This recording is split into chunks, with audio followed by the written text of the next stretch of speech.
Welcome 10th class. This is your lesson The Rain, chapter number 5 of your book. Rain, as the name suggests, the poem is about the rain. So, first and the most important thing that comes to our mind is that the poem The Rain is about the rain. But the poem The Rain, which is written by W.H. Davies, basically it is a symbolic poem. In this poem, the rain is the symbol of the benefits or the resources which are given to the rich people.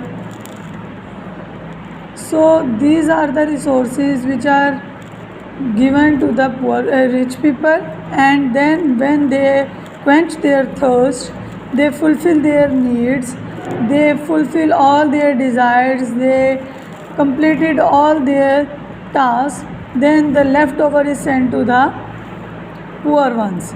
So here the poem The Rain is the symbol rain is complete a symbolic poem, and here the rain is the symbol of the resources or the benefits which are given to the people.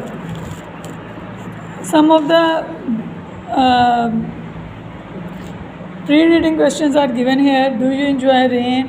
Can you share 3 good things about rain? What may be the result of excessive rains? As you know, every one of us normally enjoys the rain, especially when it is in summer. Can you share 3 good things? Yes, it is a source of pleasure. It changes the weather into cool one. Moreover, it is good for crops. It is good for the health of greenery, all the plants. So this is there are a lot of benefits of rains. Moreover, what may be the result of excessive rain? Of course, when there is excessive rain, it causes heavy damages like floods, tsunamis and other things. ठीक हो गया? Come to the poem. I hear leaves drinking rain. मैं सुनता हूँ पत्तों को बारिश पीते हुए. I hear rich leaves on top. मैं रिच लीव्स अमीर पत्तों को ऊपर की तरफ सुनता हूँ. गिविंग द पुअर बीनीथ, नीचे की तरफ गरीबों को देते हुए. ड्रॉप आफ्टर ड्रॉप, कतरा ब कतरा. TISS a sweet noise to here, खूबसूरत मौसीकी है सुनने को. These green leaves drinking near, के ग्रीन सब्ज़ पत्ते जो हैं वो करीब ही पी रहे हैं. In this poem you can very easily understand the word rich leaves, the term poor, the term drop after drop, sweet noise. ये जो चीज़ें हैं ये हमें बता रही हैं. The poem is not merely discussing the scenario or the scene of a simple or a regular rain. It is a symbolism, it is a symbolic poem which is telling that वो सुनता है कि कैसे जो वसाइल हैं वो आ रहे हैं और जो ऊपर की तरफ लोग बैठे हैं. As we all very well know that the things which are coming to us, these are the leftovers of the upper ones. वही जो नीचे के लोगों को वो चीज़ आ रही होती है जो ऊपर से बच रही होती है, और फिर जो हमसे बच रही होती है वो नीचे जा रही होती है. सो इसी तरह एक सर्कल चल रहा होता है. वो यहाँ पे रिच लीव्स रिच पीपल को सिंबलाइज़ कर रहा है, पुअर गरीब लोगों को सिंबलाइज़ कर रहा है. ड्रॉप आफ्टर ड्रॉप, कतरा ब कतरा, किस तरह से हम लोगों को वसाइल पहुँच रहे हैं.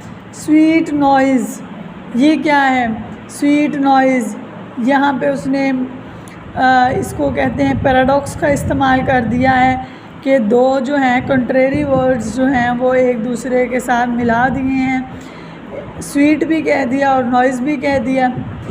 तो वो कह रहा है कि ग्रीन लीव्स ड्रिंकिंग नियर, नज़दीक ही उनको सुन रहा है पीते हुए। And when the sun comes out, और जब सूरज बाहर निकलता है, it is the revolution. Sun comes out, it is the revolution when someone raises voice and raises again a voice against this inequality or discrimination of class in society. After this rain shall stop, जब ये बारिश रुक जाएगी, a wondrous light will fill, हाँ एक अजब, एक हैरान कर देने वाली जो रोशनी है वो भर देगी। ईच डार्क राउंड ड्रॉप, हर स्याह राउंड कहते हैं गोल कतरे को। I hope the sun shines bright, और उसको उम्मीद है कि जो सन है, सूरज है, वो एक दिन वाज़े तौर पे ज़रूर चमकेगा। It will be a lovely sight, और ये एक बहुत ही खूबसूरत नज़ारा होगा। So in this point you very well understand, you clearly understand the point of view of the poet. In this stanza you can easily understand that he is discussing about the problems faced by the poor people, the class discrimination which is happening in the world, how the inequality is prevailing in the society. So in the next paragraph he has a hope. He says that one day sun will really shine bright, and that will be a beautiful sight to see. So these are the word meanings. You will write them on your notebooks. I have written on it very clearly: rich, dense, thick, घने, कसीर, poor, thin, sparse, कम घने, छदरे, छे दाल रे बड़ी है, beneath, under, below, नीचे, ये preposition है, ये दोनों adjectives हैं।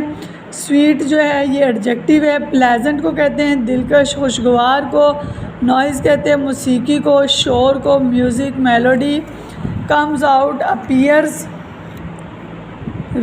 राइजेस नमूदार होता है, वंडरस मावलस नहायत उम्दा एडजेक्टिव है, ब्राइट क्लियर क्लाउडलेस वाज़े, लवली ब्यूटीफुल चार्मिंग खूबसूरत, साइट सीन स्पेक्टिकल मंजर नज़ारा। You can easily look all the words meaning given in the text. You will have to write them on your notebooks, and I will send you the answer questions of the poem. All the answer questions will be sent to you in Google Classroom, so you have to write them on your notebooks. Moreover, you will learn 10 pair of words. I am going to teach you them. Here are the pair of words.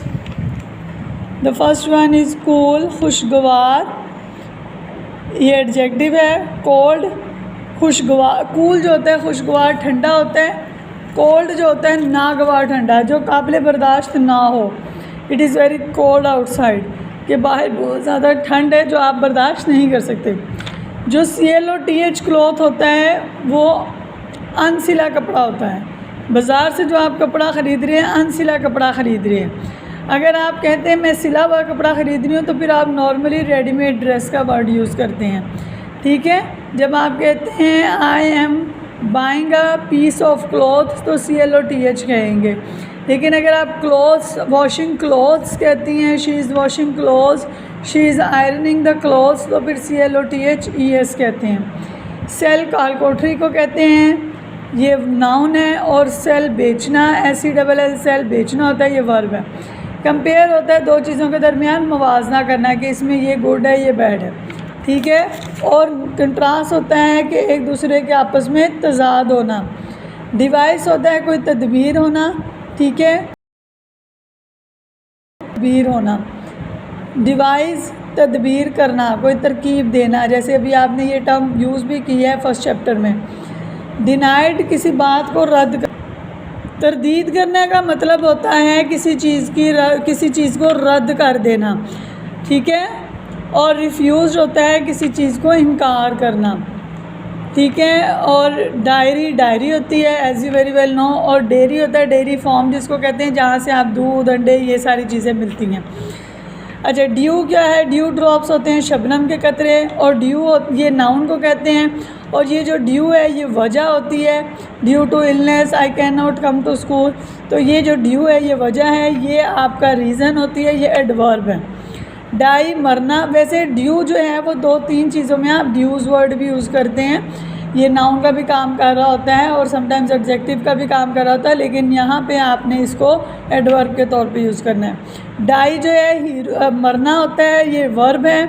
और die जो है रंगना है, ये भी verb है। Dose है दवाई की खुराक, आपको पता है I have taken the dose of medicine. So dose जो है वो ऊँघना, डोजिंग इन द क्लास, ठीक है ना। तो ये वर्ब हैं, ठीक है। ये 10 जो हैं ये पेयर ऑफ वर्ड्स आप साथ में याद कर लेंगे। और आपका ऐसे का लास्ट पार्ट आपने याद करना है, ठीक हो गया। थैंक यू, अल्लाह हाफिज़।